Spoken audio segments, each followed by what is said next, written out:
I think sometimes we get restless and anxious and we lose the joy because we really get into a place where we're no longer living out the mission that God has for us, that there's a shift that's taking place. And we need to get back to finding that purpose of what that is and to get back into the sweet spot of what God is trying to be able to do in each and every one of us.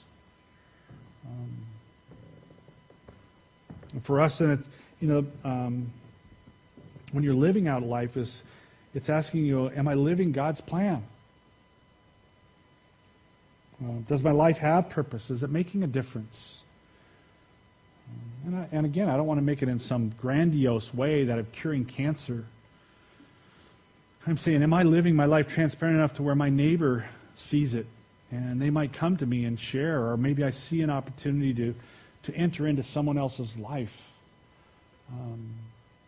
We were, Lisa was at this 24 in a car thing. It's a homeless fundraiser for homeless shelter in Livermore last night, and I know the Relay for Life's going on as well. But it's about, these are ministries that enter into the lives of people.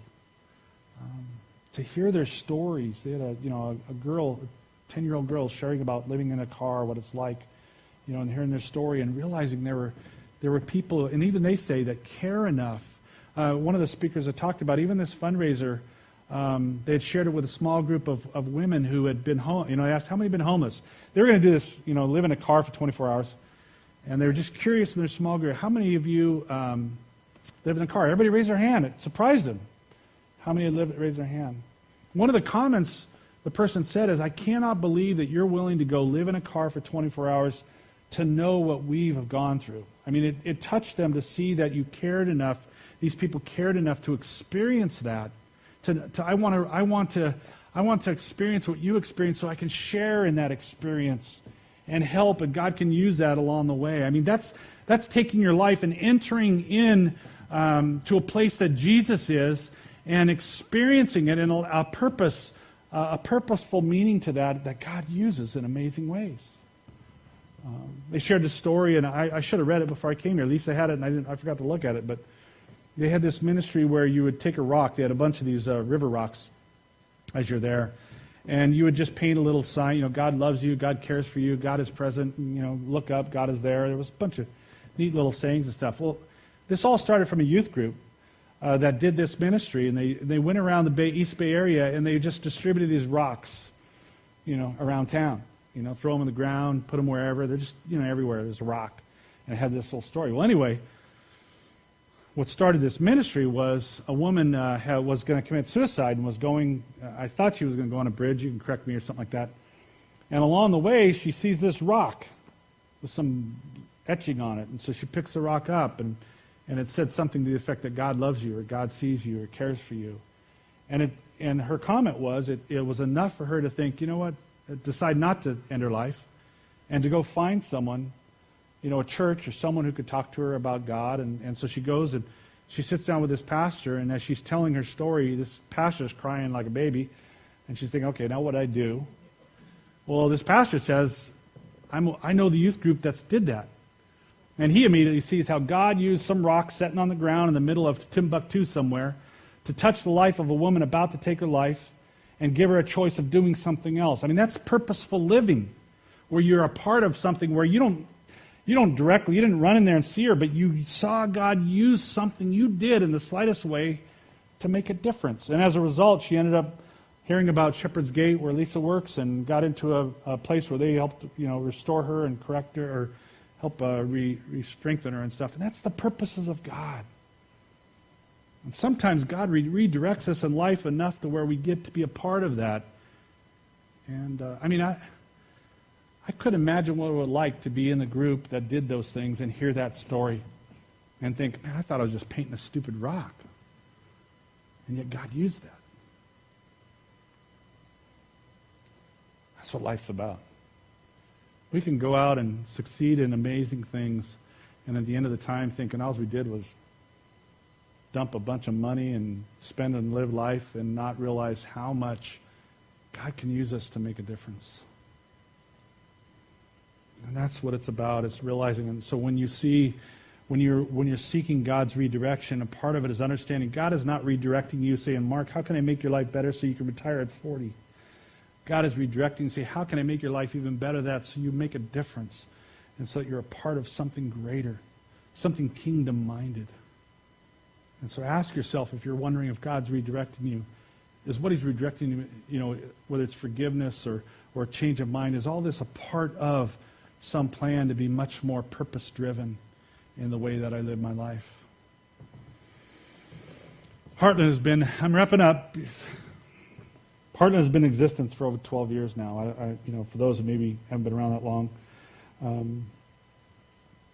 I've certainly, and we've certainly had our own shares of challenges and mistakes and all kinds of things along the way. We've often asked ourselves, what can we do to increase in numbers? We've tried different programs and different things. Money, of course, seems always to be the subject. In fact, I was talking to someone about, in real estate, I was commissioned living, and I said, as a pastor, you're commissioned living too, because you never know if you get a check, the next week. It's just the way it is. And the question have always been, what's God up to in that question? And we as leaders this past year have been wrestling with that question. What is God up to? Because God could bless anything. And so, what is God up to? And that's all we've ever really wanted to discover. The one thing to answer that, while I can't necessarily tell you all that what God is up to, I can tell you this. Heartland is grace-filled. God has used imperfect people in the journey together. We've been very much that way. And we've seen God really continually showing his grace in areas that I've been in churches where, man, there is no grace in that church. But there is grace in this church. It's a beautiful thing, and I know God is in the middle of it because of that. I know Heartland wants to be God-led. I sit with these leaders, certainly, and we've been wrestling over these last year. And all in all, it's always been, any decision we made, any thought we made is always, God, is this what you want? Is this what you're up to? We don't have any ambitions. We're not a church trying to do some amazing thing just to get credit for it or whatever. We are simply saying, God, we just want to be what you are up to and be in the center of that. And so I know we want to be that way, and I think that's great to be there, certainly as leaders, to be in a place where you know that everybody's wanting to say, I just want to see God. I just want to find him in that. And I do believe Heartland will be purpose-driven. It's never been a life about us. It's always been an interest in trying to be missional and being about what God is up to. And how does God want to impact the world through Heartland, and asking that kind of question. It's always been that. And so even in whatever redirections God is doing, our confidence, the exciting thing in these last 4 weeks, Scott kind of alluded to it, is that it's today and these next 3 weeks are so much going to be about Heartland and what God is doing. And that's been the exciting piece of this, is I've been talking about, the church in general, and all of a sudden I'm saying, man, this is what God is doing. And it's going to be a really neat thing to see. And so we're having this meeting today, as I mentioned, to discuss some of what we've seen so far. And it's not to come with you and we got a clear plan. Here it's step 1, 2, 3, 4, and 5. You'll have to wait a few weeks if that's what you want, or longer. We're just saying we've seen God here, and his presence is here. And we want you to be a part of this discovery, because I think whether you're on the camp where it's like, man, I'm tired about money, I'm tired about, whatever, or maybe you're in the camp that, hey, I love it the way it is, and let's just be the way we are, and it's all good. Doesn't really matter. Because at the end of the day, where the greatest spot to be is saying, man, look what God is doing. And I see him there. And look what God did. And just celebrating and experiencing that. And that's what we want you to be a part of as well. And so our intent, even as leaders, is saying, how do we get these communicated stuff out to each one of us so we can all be a part of it? Because here's the other thing, is as we even try to wrestle with what God is up to, the reality is he's not going to tell us through Scott or me or even the leaders. He's going to tell it through some of you. Because somewhere in this process, a foot needs to speak up and said, I don't know if I like the direction we're walking, or we need to get some shoes or whatever. Or a hand needs to say something, God is going to use you on your giftedness. This is the thing about giftedness. Oops, I'm sorry. That's why I should write the notes out. This will be the last thing I say, and then I'm ending. Every one of us has gifts. Oftentimes we think of our gifts and how we use it. And what we forget to realize is there is an awareness around that gift that is important as well. So as an example, I have the gift of faith. There are moments in the life of the church where you need someone who has a gift of faith, not to just simply say, we got to trust God in this.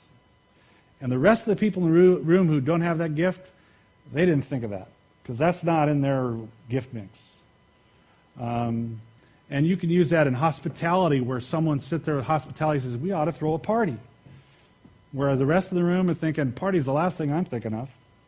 Or finance, any one of those. It's an understanding of your gift is not simply doing it. Your gift sometimes is the awareness of it to be able to speak into a situation based on your perspective.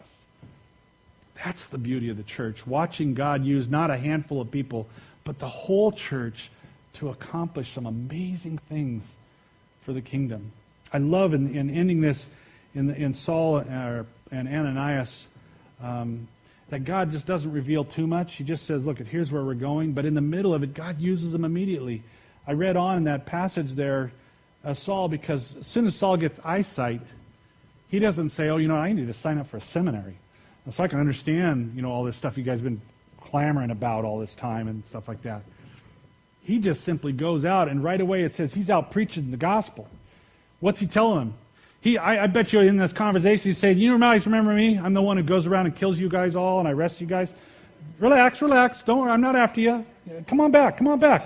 Take a seat. Honestly, take a seat. Here's the story. I was on my way. I got these letters. So any one of you guys I could arrest today and drag back to Jerusalem, and quite honestly, you'd be dead in a week. That's the bottom line. That's my story. But the problem is, here's what happened. On the road to Damascus, a crazy thing happened.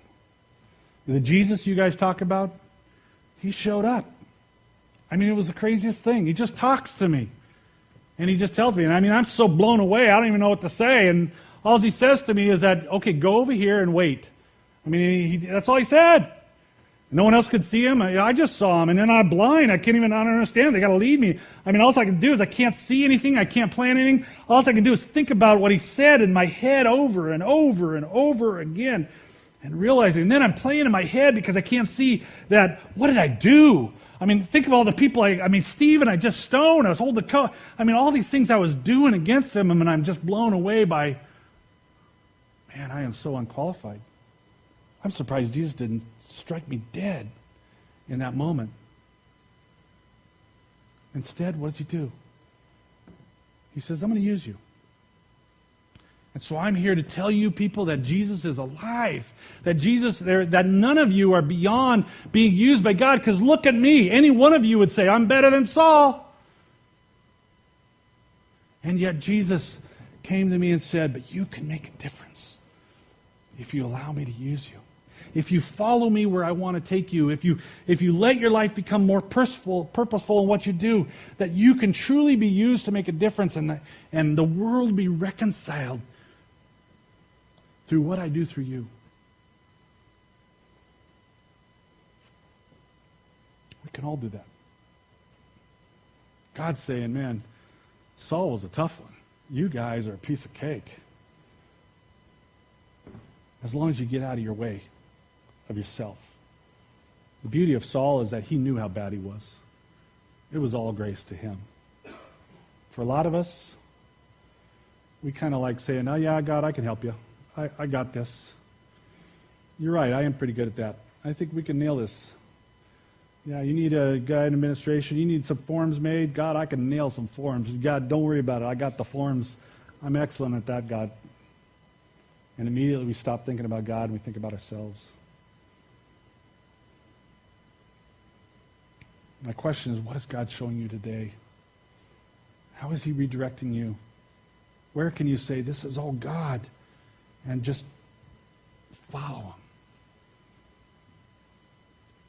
When you do, life will change forever. Let's pray.